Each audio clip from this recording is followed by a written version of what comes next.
Romulus ends his sad story. The Vandals emptied our house in Rome of all valuables, then they ransacked all the remaining things. It is well known that the Vandals retain a grudge against the Romans after the breach of the agreement by Count Boniface, who formally put them in a critical position by renouncing the engagements fixed by an agreement, but I did not think of becoming myself a victim of their revenge. Silent, Julia wipes away her tears. Oreste asks, "But how did the Eternal City fall into the hands of the Vandals?" King Genseric was invited by Eudoxia, widow of Valentinian III. Why? In order to avenge the assassination of his august husband by Petronius Maximus, his successor. It is said that the new emperor Petronius Maxime violated Eudoxia to avenge the rape of his wife by Valentinian, his predecessor. Unfortunately it's true, yet Maxime was Valentinian's best friend and he killed his friend emperor for the rape of his wife Anicia. What an incredible escalation of crime! Astounded Orestes, the people are completely forgotten in this settlement of accounts.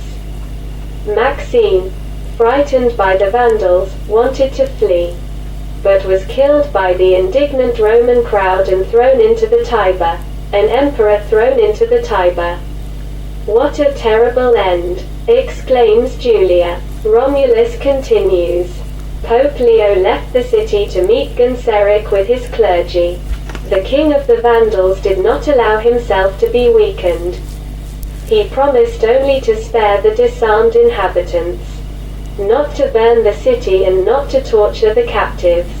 Oreste notes, "It is nothing compared to the generosity of Attila who, 3 years ago, left Italy after his meeting with Pope Leo.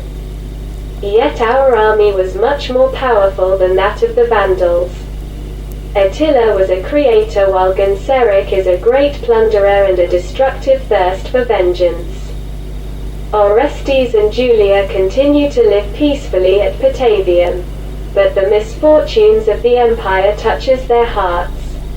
At the beginning of the year 456 they received from Rome a panegyric to the glory of the new emperor Avitus by Sidonius Apollinaris. Julia begins to read, "O Phoebus, you who will at last see in your race through the world a man whom you can suffer as your equal, keep your rays for heaven." Orestes smiles. It is a little strong for an emperor installed on the throne by the Visigoths. It's not very interesting, but I like listening to your voice. Julia silently leafs through the text and laughs. What do I see? Singular combat against a Hun warrior of the army of Litorius. She reads a little and exclaims, "It's just anything. I give up, and here is the invasion of Attila." Orestes listens.